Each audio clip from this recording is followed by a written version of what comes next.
Hi, my name is Callie and I am here to share a little bit about our Hydra-Home Unit today. I'm so excited to share this with you. This is our unit that's going to hook up to your water line.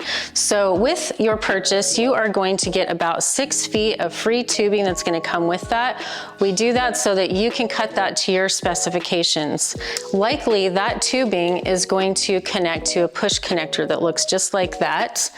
And then we've got your water spout that is not connected once you get your unit. So you're gonna have to connect that yourself right there. So now I'm gonna hop over to our unit itself. We've got 2 rows of buttons here. So first up on the left, on the top, we've got your power button. So once I turn that on, you can see that that is gonna show your ORP level, it's gonna show your filter life level, your hydrogen level, and your water flow rate level. So you're gonna see all of that on your display.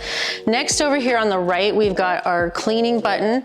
Once you push that button, that machine is going to clean itself. It's gonna take about 1 minute for it to clean the entire machine and then give you fresh running water once again. Next on our second row here, we've got ozone water. Now, if you wanna know more about ozone water, we've got a great information section on our website. You can go and get into more detail about that there. And then next we've got purified water. Now that's just exactly what it says. It's just purified water. We don't have any hydrogen added yet. Next, the last 3 buttons on the bottom row there, we've got hydrogen 1, 2, and 3. We like to look at that as low, medium, and high. And that is a few details about our Hydra-Home Unit. We know you're gonna love it as we do. And if you got any more questions and need to know any more, please feel free to reach out to us. Thank you.